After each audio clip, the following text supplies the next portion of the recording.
This Eagles defense has an opportunity. It has a chance to become one of the more formidable defenses in the league. But I got to tell you, it's all for nothing if Jonathan Gannon doesn't fix his issues.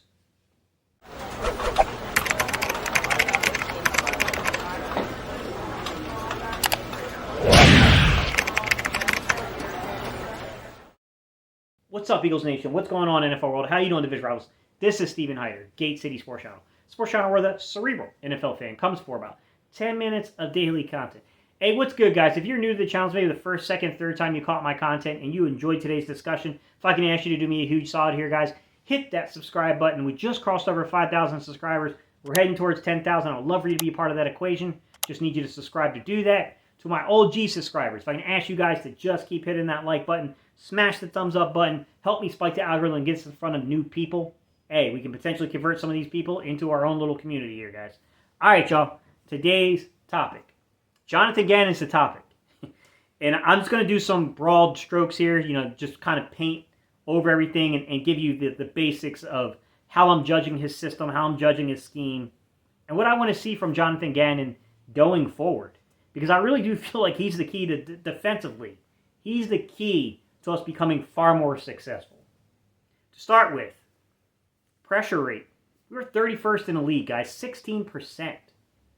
That's really, really down. That's. I'm not saying you got to be like Miami and be close to 40% pressure rate. Okay, they led the league. They were very aggressive. Sure, there's many ways of achieving an outcome. But I do think that if you want to create turnovers, if you want to get the ball back into the offense's hands, sure, disguise and deception and all that stuff, absolutely important. But you know what? Also making a quarterback really uncomfortable, knocking him off his spot, dropping him on the ground, that helps. We've got to be more aggressive.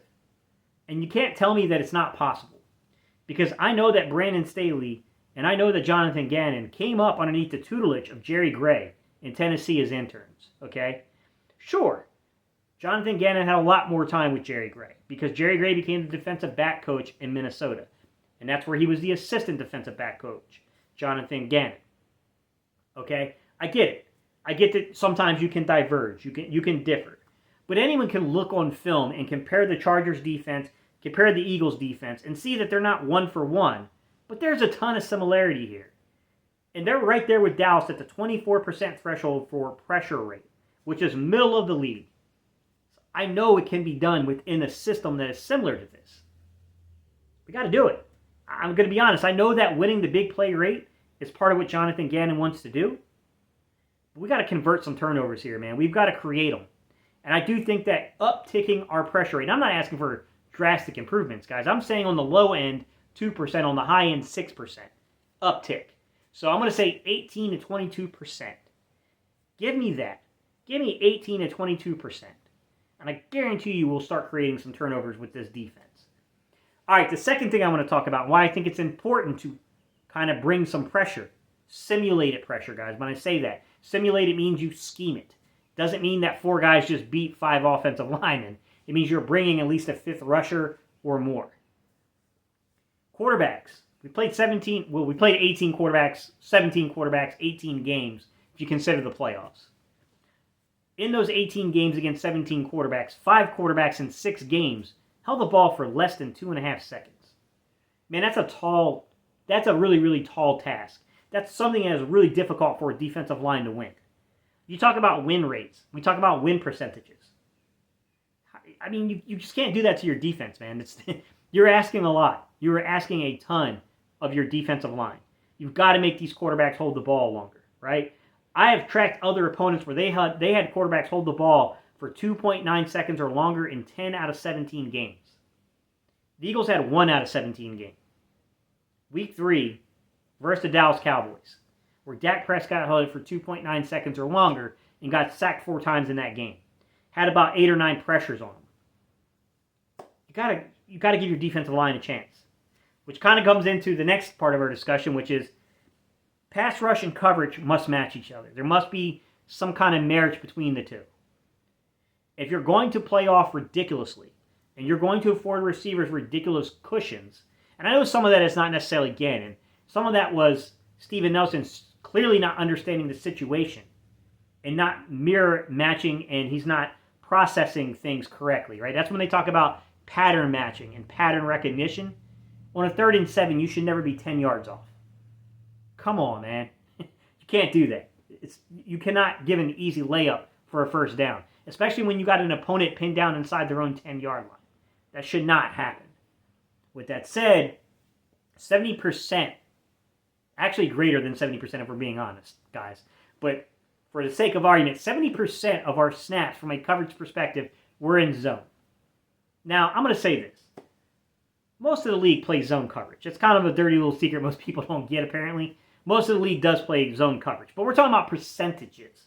And when less than 1/3 of your snaps are played in man, you got to be smart about the way you're playing these zone concepts. Because to be truthful, you can play man concepts inside of a zone system. I'll give you a really easy example of this. Quarters coverage, which is a zone system, right? You're taking the field and you're splitting it up into quarters. You got 2 safeties and 2 corners that have that responsibility. 3 underneath defenders, right? So 4 deep defenders, 3 underneath defenders. Generally speaking, when you're playing something like a quarters coverage, it is going to be considered a deep zone. Where in reverse, most of the time, there's always levels to this stuff, guys, but most of the time a cover 2 is going to be a shallow zone because you're going to have corners on the boundary area underneath covering that area. All right? So, in quarters coverage, you can run man concepts here. There are drop quarters. When you play a drop coverage quarters, that just means you're playing a particular spot on the field. You're playing the grass and not players. If anyone comes into your designated area of grass, you pick up that area. That's how drop quarters works. I'm not a big fan of it because I think good enough offensive coordinators know how to put players into conflict if all they're guarding is the grass and not players. But in reverse to that, you can use some man coverage principles in quarters coverage, such as man match inside of a quarters coverage, to where depending on the route concept, and sometimes there's even some complexity such as, okay, we're man match 10 yards, man match 6 yards, whatever. You have a man assignment if anyone splits off within a certain yardage distance, or you're man matching depending upon the route concept. So if receiver 1 goes on a go route, then I'm the corner, I'm picking him up. If receiver 2, runs a post, if I'm the safety, okay, if it gets past a certain depth, a certain length on the field, then I pick him up. There are man match principles that you can play here. You can play man match quarters. You can play man coverage principles and techniques inside of a zone system. So you don't have to necessarily be like, 40% of your snaps being in man coverage. You can use some things to kind of manipulate stuff like that. Gannon's got to be better at that, guys. We played way too much drop zone last year. We got to be better at that, to be quite honest. I know down the stretch, he started to play a lot more man concept, and that's why that number is a little closer to 30%, because let's be real, if you looked at the first 11, 12 weeks of the season, it was almost 80-20 zone, to be quite honest. Last thing, how to utilize these players. We got 8 guys in the front 7 that I think are going to contribute very early. I'm really hoping that by season's end, we get a 9th guy that contributes, okay? And I know that some of these conversations are very complex. They are. And you look at a guy like Kyron Johnson, who I think has tremendous ability to play down as a defensive end if you need him to. He's undersized, but in pass rush situations, you can play him as a 7 or 9 technique, give him space to operate, he can beat you. You can play him as an on-the-ball Sam like you're planning on playing Reddick, right? He can play off-ball. He can play off-ball linebacker for you. He's versatile. He can do some things for you, right? It's a lot to put on a young man's plate, though. He's got to learn a lot first. But I do hope that Kyron Johnson down the stretch starts to pick up the defense and can be utilized. But I'm going to say the 8-man rotation I see right now is quite evident. Hassan Riddick, you signed to some money and some years. He's going to be on the field for you. Josh Sweat, you extended last year. Very versatile. He's got the size and the athletic ability to both be, hands in the dirt defensive end, or a stand-up joker defensive end, or a rush linebacker in playing space. He's got the underlying athleticism to do so. We'll see how the Eagles utilize him. But you extended him, he's going to be a part of your rotation.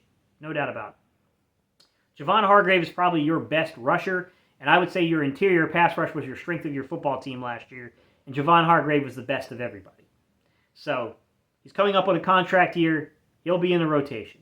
Fletcher Cox you brought back, and you paid him some money to come back. I know that we had to trigger a deadline to get him cut and get away from $18 million over the course of the contract. And then we brought him back on the deal. I get it. You brought him back, you're going to use him. Jordan Davis. Jordan Davis is a top half of the first round pick. You spend a top 16 pick and you trade it up for Jordan Davis. I know the nose tackle position is important to this defense, and I know Jordan Davis is going to play. Milton Williams, guy with 3 tech and 5 tech abilities, defensive tackle, defensive end abilities. I love him. Good player, man. I think he can do something for this football team. Brandon Graham, inside outside versatility. So where Milton Williams is inside outside, I'd say Brandon Graham's like kind of outside inside, right? Both of these guys can be a little bit of your chess pieces. You can play around with them. You can use them in multiple ways along your defensive line. Last but not least, guys, I know he's not popular. I know you guys hate this name. I know you guys didn't want me to mention him. I got to say it because he's going to be a part of the rotation if he's on the team. Derek Barnett. And I do think there's complexity here. I'm not guaranteeing you that all 8 of these guys will be here come week 1. There's a lot of time left in the offseason.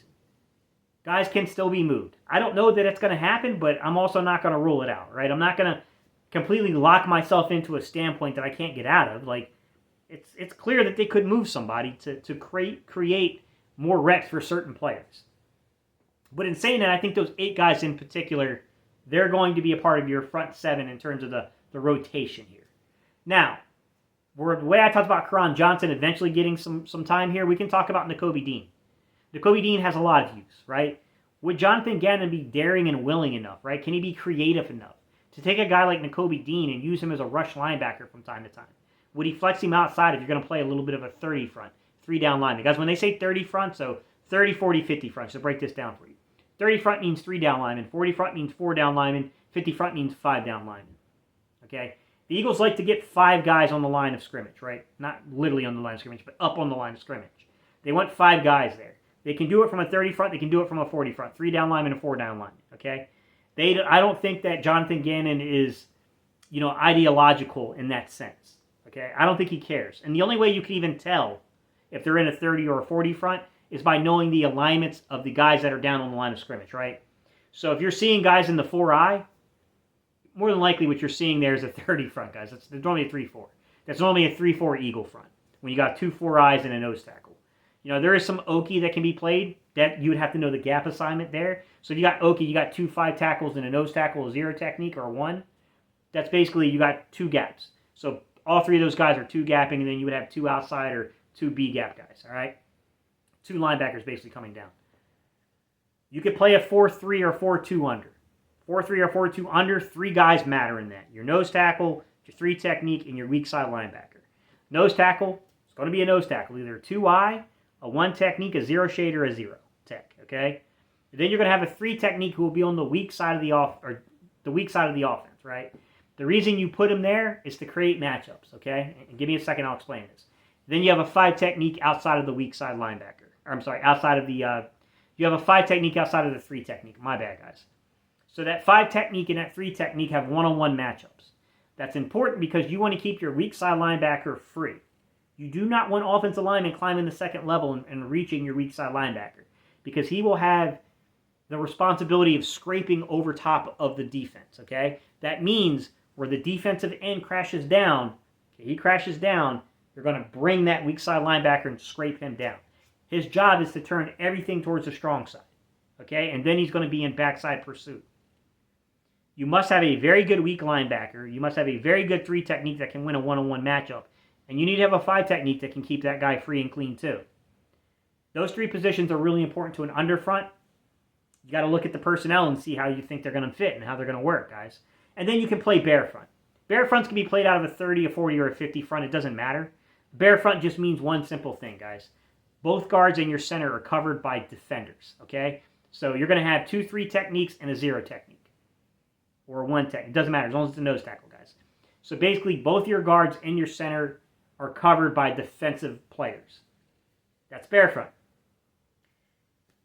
As I look at this, and I look over our roster, and I see how these guys fit, this is what I think is kind of the conversation. Are you going to 2-gap from an Okie? Are you going to play a 1-gap and give your guys some flexibility to win their matchups, right? Are you going to do something like a bear front or a 30 strong, what they call the 30 kind of bear, if you will, 30 power bear? Are you going to do that? Because then you can take, a guy like your first round pick here and Jordan Davis and say, the only thing I need you to do is don't overthink this. Take the center and push him backwards. And then you're taking two incredibly good 3 techniques and you're saying, win your matchups. Just win your matchups. Wreak havoc on the interior of the offensive line. Make that quarterback uncomfortable stepping up. That's the way I look at it, guys. When you got guys like Hassan Riddick who can threaten the edges, you got guys like Josh Sweat who can threaten an edge, right? Then you got versatile guys like Brandon Graham and Milton Williams, even Derek Barnett. Derek Barnett, I know you guys don't like the name, but those guys can do a lot, man. Milton Williams can play a 5 technique. Milton Williams can play a 3 technique. Brandon Graham can play a 5 technique. Brandon Graham can play a 3 technique. Derek Barnett up as a joker defensive end. He can play as a 5 technique. I've never really seen Derek Barnett bounce inside, but I wouldn't put it past him to have the ability to actually play inside as a NASCAR package kind of speed rusher. You got versatility here, guys. You've got 3 techniques that can win. Milton Williams can win a one-on-one matchup. Fletcher Cox can win a one-on-one matchup. Javon Hargrave can win a one-on-one matchup. You've got dudes that can win matchups here. You've got to be multiple, and you've got to be creative with what you do with the system and the scheme. This all falls on Jonathan Gannon, in my opinion. All right, guys, I appreciate y'all's time and attention, guys. Leave your comments down below. I'll do the best I can to answer some of the questions, guys. Keep in mind, I can give you insight. I cannot tell you what he's going to run until we see it on the field. Once it's on the field and I get access, in season to the All-22 again, once they start releasing it, remember last year it took them like 3 weeks to catch up. Hopefully we don't have that problem this year. Then I can start breaking down exactly what Gannon's doing with these dudes. All right, y'all. I appreciate y'all's time and attention, and I'll see you guys on the next video.